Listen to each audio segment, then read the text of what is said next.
ಭಗವಂತನ ದರ್ಶನ ಪಡೆದ್ರು. ಭಗವಂತನ ನಗು ಮುಖ ಹೇಗಿತ್ತು ಅನ್ನೋದ್ರ ವಿವರಣೆ ಬಂತು. ದೇವರ ನಗ್ತಾನೆ ಅಂದ್ರೆ ಯಾವ ಭಕ್ತ ಆ ನಕ್ಕದಾಗ ಮುಂದೆ ಇರ್ತಾನೆ ಅವನ ಎಲ್ಲಾ ಕಷ್ಟಗಳು ಪರಿಹಾರ ಆಗತ್ತೆ. ಅಂತ ಒಂದು ನಗು ಮುಖದ ಭಗವಂತನ ದರ್ಶನ ಆಯ್ತು. ಮುಂದೆ ಭಗವಂತನ ವರ್ಣನೆಯನ್ನು ಮಾಡ್ತಾ ಅವನ ಕಿವಿಯಲ್ಲಿ ಕರ್ಣಕುಂಡಲಗಳಿತ್ತು, ಆಭರಣ. ಅದನ್ನ ಬ್ರಹ್ಮದೇವರು ನೋಡಿದ್ದಾರೆ. ಅವನ ತುಟಿ ಭಾಗ ಕೆಂಪಗಿತ್ತು, ಅದನ್ನು ವರ್ಣನೆ ಮಾಡಿದ್ರು. ಅದಾದ್ಮೇಲೆ ಅವನ ಮೂಗು, ಅವನ ಹುಬ್ಬು ಬಹಳ ಸುಂದರ ಅಂತ ಇಷ್ಟು ಬಂತು ವಿಷಯ. ಇದಾದ್ಮೇಲೆ 28ನೇ ಶ್ಲೋಕದ ವಿವರಣೆಯನ್ನು ಮಾಡ್ಬೇಕು. ಅದಕ್ಕೆ ಶ್ಲೋಕ ಮೊದಲಿಗೆ ಆ ಶ್ಲೋಕವನ್ನು ನೋಡೋಣ. 28ನೇ ಶ್ಲೋಕ. ಕದಂಬ ಕಿಂಜಲ್ಕ ಪಿಶಂಗವಾಸಸ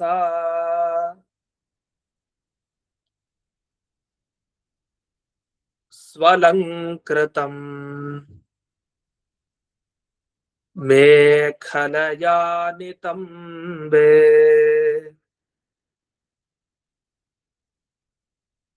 ಹಾರೇಣ ಚಾನಂತ ಧನೇನ ವತ್ಸ ಶ್ರೀವತ್ಸ ವಕ್ಷ ಸ್ಥಲವಲ್ಲಭೇನ.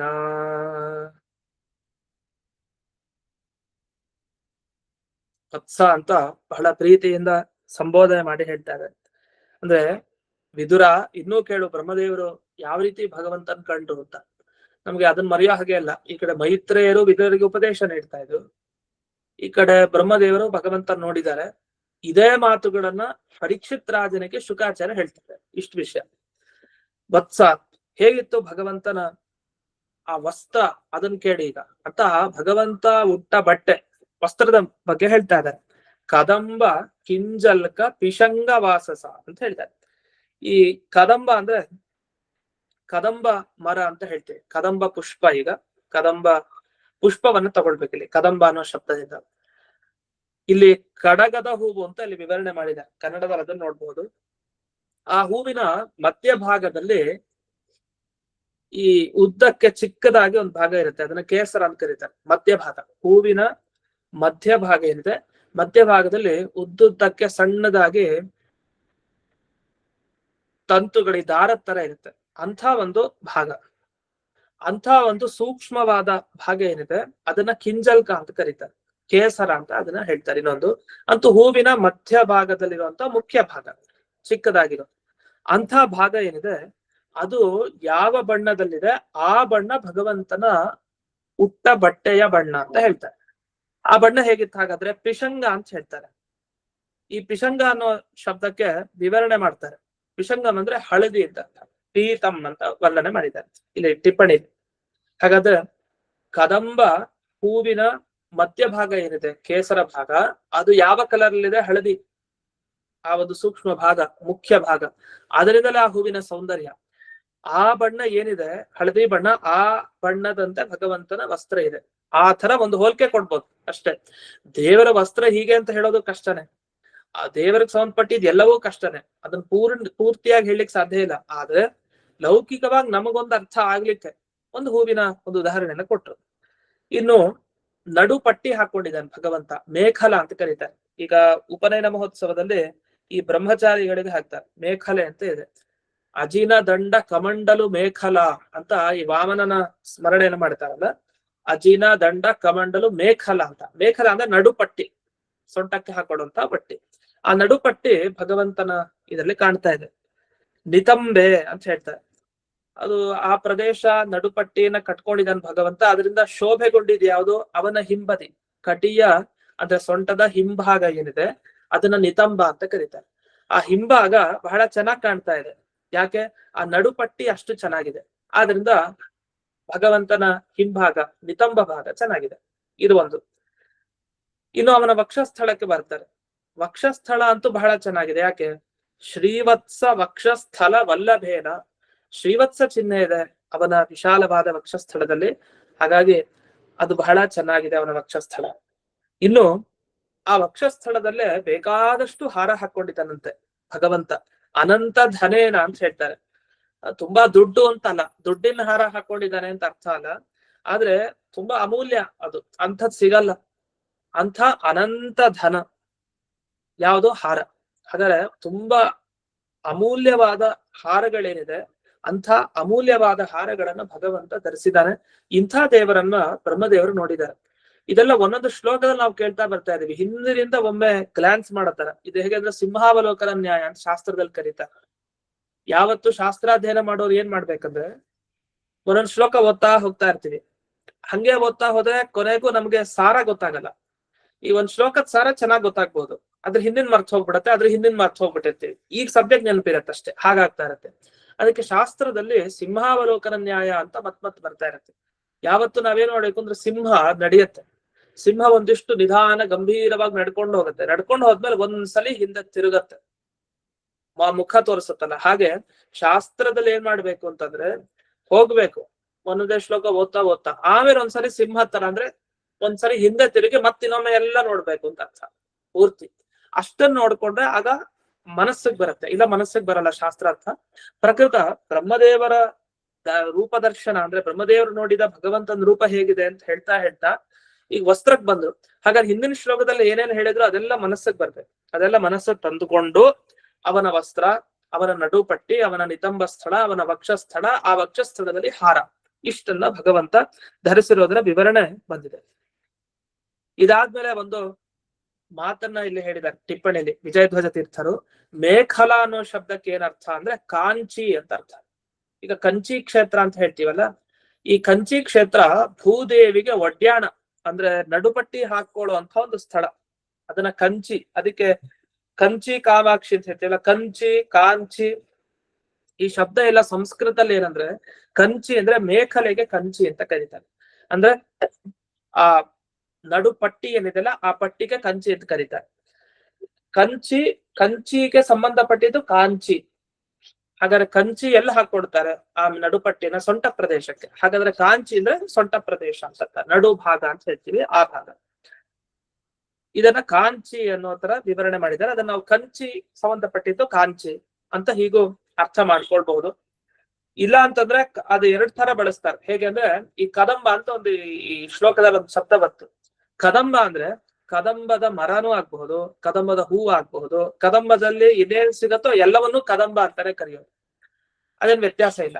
ಹಾಗೆ ಈ ಕಾಂಚಿ ಅನ್ನೋದ್ರಿಂದ ನಡುಪಟ್ಟಿಯನ್ನು ತಗೊಳ್ತಾರೆ.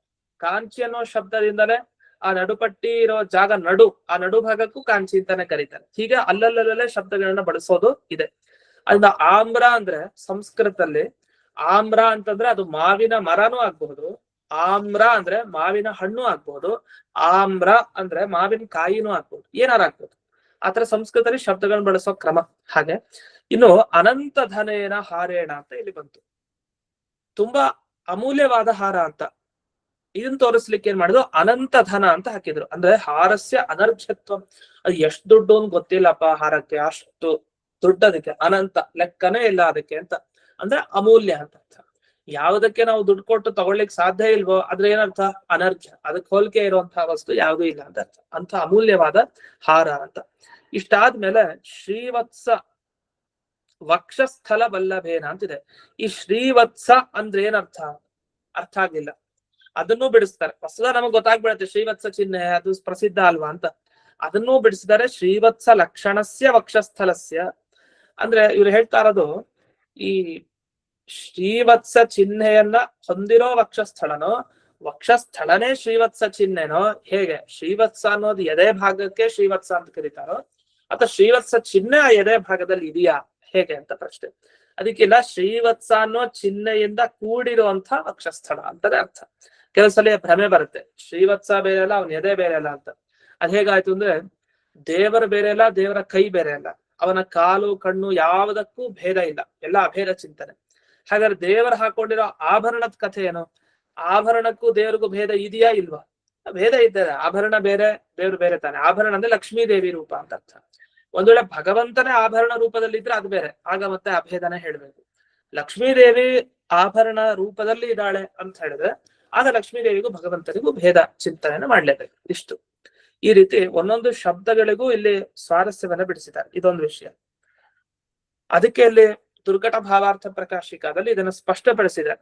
ಏನಂತ ಪಡಿಸಿದ್ದಾರೆ ಅಂದ್ರೆ ಶ್ರೀವತ್ಸಯುಕ್ತಂ ವಕ್ಷಸ್ಥಳ, ಶ್ರೀವತ್ಸ ಚಿಹ್ನೆಯಿಂದ ಕೂಡಿರುವ ವಕ್ಷಸ್ಥಳ ಅಂದ್ರೆ ಶ್ರೀವತ್ಸ ಬೇರೆ, ಅವನ ವಕ್ಷಸ್ಥಳ ಬೇರೆ.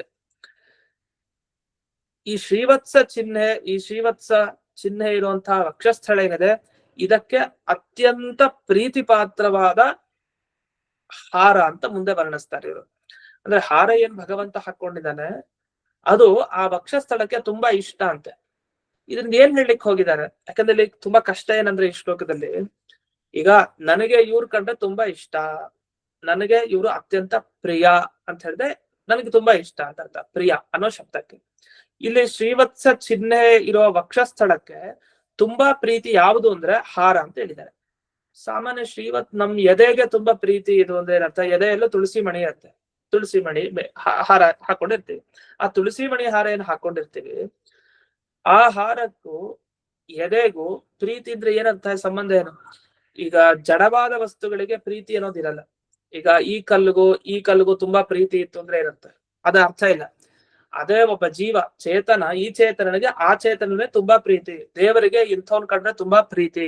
ಆ ಪ್ರೀತಿ ಅನ್ನೋದ್ರಲ್ಲಿ ವ್ಯತ್ಯಾಸ ಇದೆ, ಅದ್ ಬೇರೆ. ಪತಿ ಪುತ್ರರಲ್ಲಿ, ಮತ್ತೆ ಪತ್ನಿ ಮತ್ತೆ ಪತಿಯಲ್ಲಿ, ಮತ್ತೆ ಈ ಪತ್ನಿ ಮತ್ತೆ ಅವಳ ಗಂಡನಲ್ಲಿ, ಹೀಗೆ ಒಂದೊಂದು ಪ್ರೀತಿಯ ವ್ಯತ್ಯಾಸ ಬೇಕಾದಷ್ಟಿದೆ.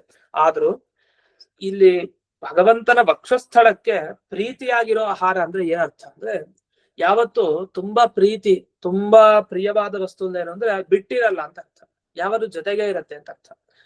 ಎಷ್ಟು ಇಷ್ಟ ಅಂದ್ರೆ ಅವ್ರಿಗೆ ಯಾವತ್ತೂ ಅದನ್ನ ಬಿಟ್ಟು ನೋಡೇ ಇಲ್ಲ, ಯಾವಾಗಲೂ ಹಿಡ್ಕೊಂಡೇ ಇರ್ತಾರಂತ. ಆ ಪುಸ್ತಕವನ್ನು ನೋಡಿದ್ರೆ ಅಷ್ಟಿಷ್ಟ, ಆ ವಿಷಯ ಅಂದ್ರೆ ಅಷ್ಟಿಷ್ಟ, ಅದನ್ನ ಬಿಟ್ಟು ಇರೋದೇ ಇಲ್ಲ ಅವರು ಅಂತಂದ್ರೆ ಯಾವಾಗ್ಲೂ ಅವ್ರಿಗೂ ಅದಕ್ಕೂ ಸಂಪರ್ಕ ಇರತ್ತೆ ಅಂತ ಅರ್ಥ. ನಿತ್ಯ ಅನ್ನೋ ಅರ್ಥ ತೋರುತ್ತೆ. ಹಾಗೆ ದೇವರ ವಕ್ಷಸ್ಥಳಕ್ಕೆ ಆ ಹಾರ ತುಂಬಾ ಪ್ರೀತಿ ಅಂದ್ರೆ ಏನರ್ಥ, ತುಂಬಾ ಪ್ರೀತಿ ಪಾತ್ರ ಅಂದ್ರೆ ಏನರ್ಥ, ಯಾವಾಗಲೂ ಹಾರ ಆ ಭಗವಂತನ ವಕ್ಷಸ್ಥಳದ ಮೇಲೇ ಇದೆ ಅಂತ ಅರ್ಥ. ಇದನ್ನ ಹೇಳಲಿಕ್ಕೆ ಪ್ರಿಯ ಅನ್ನೋ ಶಬ್ದವನ್ನು ಬಳಸಿದ್ದಾರೆ.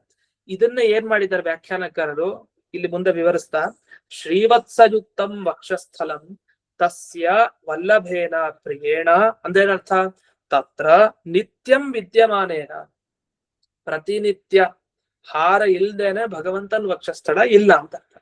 ಲಕ್ಷ್ಮೀ ದೇವಿನ ಕಂಡ್ರೆ ದೇವರಿಗೆ ಇಷ್ಟ ಅಂದೇನರ್ಥ, ಲಕ್ಷ್ಮೀ ದೇವಿಯನ್ನ ಬಿಟ್ಟು ದೇವರು ಇರಲ್ಲ, ಯಾವಾಗ್ಲೂ ನಿತ್ಯವಾಗಿ ಜೊತೆಗೆ ಇರ್ತಾನೆ ಭಗವಂತ, ಲಕ್ಷ್ಮೀ ದೇವಿ ಜೊತೆಗೆ. ಹಾಗೆ ಲಕ್ಷ್ಮೀ ದೇವಿ ಜೊತೆಗೆ ಹೇಗ್ ಭಗವಂತ ಇರ್ತಾನೋ ಅದೇ ತರಹ ಅದೇ ಭಗವಂತ ತನ್ನ ವಕ್ಷಸ್ಥಳದಲ್ಲಿ ಹಾರದ ಜೊತೆಗೇ ಇರ್ತಾನೆ, ಹೊರತು ಹಾರ ಇಲ್ಲದೇನೆ ಇರಲ್ಲ. ಯಾಕೆ, ಆಭರಣ ಲಕ್ಷ್ಮೀ ದೇವಿ ತಾನೆ, ಲಕ್ಷ್ಮಿ ಬಿಟ್ಟಿರಲ್ಲ ಅಂತ ತಾತ್ಪರ್ಯ. ಈ ಅರ್ಥದಲ್ಲಿ ಇಲ್ಲಿ ವ್ಯಾಖ್ಯಾನ ಮಾಡಿಕೊಂಡು ತತ್ರ ನಿತ್ಯಂ ವಿದ್ಯಮಾನೇನ ಇದು ಯಾವತ್, ನಿತ್ಯವಾಗಿ ಇರೋದು ಅಂತ ಅರ್ಥ ಅಂತ ಬಹಳ ಸೊಗಸಾಗಿ ಇದರ ವಿವರಣೆನ ಇವ್ರು ಮಾಡಿದ್ದಾರೆ. ಇನ್ನೊಂದು ಬೇರೆ ಬೇರೆ ವಿವರಣೆನೂ ಕೊಟ್ಟಿದ್ದಾರೆ ಈ ಟಿಪ್ಪಣಿಕಾರರು. ಒಂದು ಅನಂತ ಧನ ಅಂದ್ರೆ ಅವನ ಹತ್ರ ಇರೋ ಸಂಪತ್ತಿಗೆ ಲೆಕ್ಕ ಇಲ್ಲ ಅಂತಾನೂ ಅರ್ಥ ಅಂತೆ. ಮತ್ತೊಂದು ಹಾರನು ಅವನಿಗೆ ಇದೆ, ಎಂಥ ಹಾರ, ಅಮೂಲ್ಯವಾದ ಹಾರ, ಅದಕ್ಕೆ ಬೆಲೆ ಕಟ್ಲಿಕ್ಕಾಗಲ್ಲ ಅಂತ ಹಾರವನ್ನ ಅವನು ಪಡ್ಕೊಂಡಿದ್ದಾನೆ ಅಂತ ಎರಡು ಬೇರೆ ಬೇರೆ ರೀತಿಯಾಗಿಯೂ ಅರ್ಥವನ್ನ ಈ ಶ್ಲೋಕದಲ್ಲಿ ಮಾಡ್ಕೊಳ್ಬೇಕು ಅಂತ ಇದು ಒಂದು ವಿವರ. ಇಷ್ಟಾಗಿ ಮುಂದೆ 29ನೇ ಶ್ಲೋಕದಲ್ಲಿ ಒಂದು ಮರಕ್ಕೆ ಹೋಲಿಸ್ತಾರೆ ಭಗವಂತನನ್ನು. ಅದು ಶ್ರೀಗಂಧದ ಮರ, ಚಂದನ ವೃಕ್ಷದ ಹೋಲಿಕೆ. ಇದುವರೆಗೂ ಹಿಂದೆ ಒಂದು ಪರ್ವತದ ಬಗ್ಗೆ ಬಂತು, ನೀಲ ಪರ್ವತದ ಅಂತೆ ಭಗವಂತ ಇದ್ದಾನೆ, ನೀಲ ಪರ್ವತದಲ್ಲಿ ಏನೇನಿದೆ ಅಂತೆಲ್ಲ ವರ್ಣನೆ ಮಾಡ್ತಾ ಬಂದ್ರು. ಹಾಗೆ ಒಂದು ಶ್ರೀಗಂಧದ ಮರ ಹೇಗಿರತ್ತಲ್ಲ ಹಾಗೆ ಭಗವಂತ ಇದ್ದಾನೆ ಅಂತ ವರ್ಣಿಸಿದ. ಅದೇನು ಅಂತ ಮುಂದೆ ನೋಡೋಣ. ಇಲ್ಲಿ ಒಂದು ವಿಷಯ ಗಮನಿಸ್ಬೇಕಂದ್ರೆ, ಹಿಂದೆ ಕೇಸರ ಅಂತ ಶಬ್ದ ಬಂತು. ನಾವೆಲ್ಲ ಕೇಸರಿ ಕೇಸರಿ ಅಂತ ಬಳಸ್ತೀವಲ್ಲ, ಕೇಸರಿಯನ್ನೇನ್ ಬಳಸ್ತೀವಿ ಅದು ಬೇರೆ. ಈ ಕೇಸರಿ ಅಂತಂದ್ರೆ ಕೇಸರ ಮೃಗ, ಅದು ಕೇಸರ ಮೃಗಕ್ಕೆ ಸಂಬಂಧಪಟ್ಟಿದ್ದು ಕೇಸರಿ. ಆದ್ರಿಂದ ಇಲ್ಲಿ ಕೇಸರ ಅಂದ್ರೆ ಇದು ಹೂವಿನ ಮಧ್ಯಭಾಗ ಏನಿದೆ ಅದು, ಆ ಕೇಸರದ ಬಗ್ಗೆ ಹೇಳ್ತಾ ಇರೋದು. ಅಂದ ಕೇಸರ ಕೇಸರಿ ಈ ಎರಡು ಶಬ್ದಗಳಿಗೆ ವ್ಯತ್ಯಾಸ ಇದೆ, ಅದೊಂದು ಸೂಕ್ಷ್ಮ ಭೇದ. ಇನ್ನು ಮುಂದಕ್ಕೆ ಹೋಗೋಣ. 29ನೇ ಶ್ಲೋಕ. ಪರಾರ್ಘ್ಯ ಕೇಯೂರ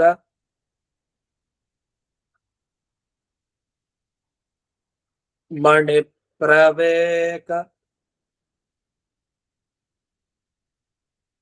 ಪರ್ಯಸ್ತದೋರ್ದಂಡ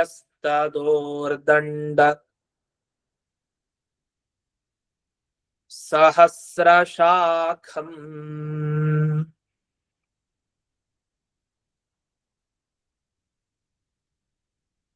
ಅವ್ಯಕ್ತಮೂಲಂ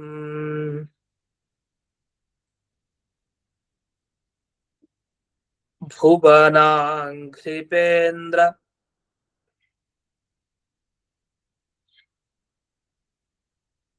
ಮಹೀಂದ್ರ ಭೋಗೈಃ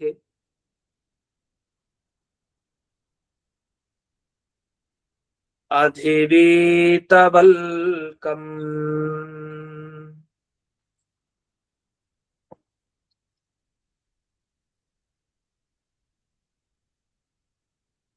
ಈ ಶ್ರೀಗಂಧ ವೃಕ್ಷದ ಸಾಮ್ಯ ಭಗವಂತನಿಗೆ ಹೇಗಿದೆ ಅಲ್ಲಿಕ್ಕೆ ವರ್ಣನೆ ಮಾಡ್ತಾ, ಭಗವಂತ ಮೊದಲಿಗೆ ಹೇಗಿದ್ದಾನೆ ಅಂತ ತಿಳ್ಕೊಳ್ಳೋಣ, ಆಮೇಲೆ ಮರ ಹೇಗಿದೆ ಅಂತ ಗೊತ್ತಾಗುತ್ತೆ. ಅದೇನಾಗ್ಬಿಡುತ್ತೆ, ನಮ್ಗೆ ಶ್ರೀಗಂಧದ ಮರ ಚೆನ್ನಾಗಿ ಪರಿಚಯ ಇದ್ರೆ, ಚಂದನ ವೃಕ್ಷದ ಪರಿಚಯ ಚೆನ್ನಾಗಿದೆ, ಆಗ ನಮಗೆ ದೇವರ ಪರಿಚಯ ಆಗತ್ತೆ ಅಂತ ಇವ್ರು ಹೇಳ್ತಾ ಇದ್ದಾರೆ. ವಸ್ತುದ ದೇವ್ರಿಗೆ ಹೀಗೆಲ್ಲ ಇದೆ ಅಂತ ಹೇಳ್ಬಿಟ್ರೆ ಸಾಕಾಗತ್ತೆ. ಆದ್ರೆ ಆಗಿನ ಕಾಲದಲ್ಲಿ ಪ್ರಕೃತಿಯ ಬಗ್ಗೆ ಚೆನ್ನಾಗಿ ಗೊತ್ತಿತ್ತು. ಮರ ಅಂದ್ರೆ ಹೇಗಿರುತ್ತೆ, ನೀಲ ಪರ್ವತ ಅಂದ್ರೆ ಹೀಗೆ ಒಂದ್ ಕಲ್ಪನೆ ತಂದ್ಕೊಂಡು ಆಮೇಲೆ ಹೇಳೋದು. ದೇವ್ರ ಬಗ್ಗೆ ವಸ್ತುತ ಹಾಗೆ ಮಾಡ್ಬೇಕು. ಹಂಗೆ ಸುಮ್ನೆ ಮನುಷ್ಯರ ತರ ಕೈಕಾಲು ಇದೆ ಅನ್ಬಿಟ್ರೆ ದೇವ್ರಿಗೆ ಅದು ಉಪಯುಕ್ತ ಅಲ್ಲ. ಹಾಗಾಗಿ ಒಂದು ಚಂದನ ಮರದ ಒಂದು ಒಳ್ಳೆ ವರ್ಣನೆ ಮಾಡ್ಬೇಕು. ಅದು ಇಲ್ಲಿ ಭಗವಂತನ ವರ್ಣನೆ ಹೇಗ್ ಮಾಡಿದ್ದಾರೆ, ಕೊನೆಗೆ ಚಂದನ ವೃಕ್ಷಕ್ಕೆ ಅದು ಹೇಗ್ ಸಂಬಂಧ ಪಡತ್ತೆ ಅನ್ನೋದನ್ನ ನೋಡೋಣ. ಮೊದಲಿಗೆ ಭಗವಂತ ತಾನು ಏನು ಪಡೆದುಕೊಂಡಿದ್ದಾನೆ, ತನ್ನ ಮೈ ಮೇಲೆ ಏನೇನಿದೆ ಅಂತ ನೋಡೋಣ. ಭಗವಂತನ ಮೈ ಮೇಲೆ ಏನಿದೆ ಅಂದ್ರೆ ಅಹೀಂದ್ರ ಭೋಗೇ ರಧಿವೀತ ವಲ್ಕಂ ಅಂತ. ಅವನ ಚರ್ಮನೆ ಒಳ್ಳೆ ಶೇಷದೇವರ ಪೂರ್ಣ ವ್ಯಾಪ್ತಿ ಇರೋದ್ರಿಂದ ಶೇಷ ಚರ್ಮ ಅಂತ ಹೇಳ್ಬೇಕು. ಹಾಗಿದೆಯಂತೆ ಭಗವಂತನ. ಅಂದ್ರೆ ಭಗವಂತ ಪೂರ್ಣ ಶೇಷದೇವರ ಮೇಲೆ ಪವಡಿಸಿದ್ದಾನೆ, ಅಲ್ಲಿ ಅವನ ಸ್ಥಾನ. ಅದ್ ಹೇಗಾಗಿದೆ ಅಂತಂದ್ರೆ ಪೂರ್ತಿ ಅವನ ಚರ್ಮ ಎಲ್ಲ ಶೇಷದೇವರು ಸುತ್ತಾಕೊಂಡ್ಬಿಟ್ಟಿದ್ದಾರೆ ಚರ್ಮವನ್ನ. ಹಾಗೆ ಭಗವಂತ ಕಾಣ್ತಾ ಇದ್ದಾನೆ. ಇನ್ನು ಅವನ ದೇಹದಲ್ಲಿ, ಅವನ ಶರೀರದಲ್ಲಿ ಅನೇಕ ತೋಳುಗಳಿದೆ, ಅಂದ್ರೆ ಬಾಹುಗಳು, ಎರಡೇ ಕೈ ಅಲ್ಲ ಅವನಿಗೆ. ಸಹಸ್ರ ಶೀರ್ಷ ಪುರುಷ, ಸಹಸ್ರಾಕ್ಷ ಸಹಸ್ರಪಾತ್, ಸಾವಿರಾರು ಕಣ್ಣು, ಸಾವಿರಾರು ಬಾಹು ಎಲ್ಲ ಇದೆ ಭಗವಂತನದ್ದು. ಅದೇ ರೀತಿಯಲ್ಲಿ ಸಾವಿರಾರು ಬಾಹುಗಳು ಆ ಭಗವಂತನಿಗಿದೆ. ಹಾಗೆ ಅವನ ಶರೀರಕ್ಕೆ ಪೂರ್ತಿಯಾಗಿ ಶೇಷದೇವರ ಶರೀರ ಚರ್ಮದಂತೆ ಇದೆ ಅಂತ ಇಷ್ಟು ವರ್ಣನೆಯನ್ನ ಮಾಡಿದ್ದಾರೆ.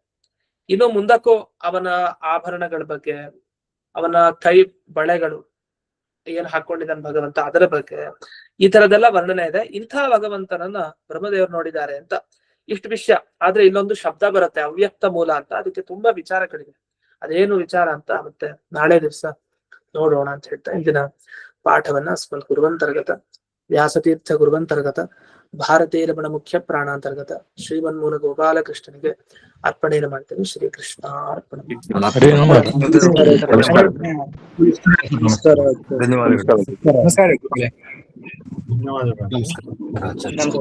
ನಮಸ್ಕಾರ ಆಚಾರ್ಯ, ಧನ್ಯವಾದಗಳು. ನಮಸ್ಕಾರ ಆಚಾರ್ಯ. ನಮಸ್ಕಾರ.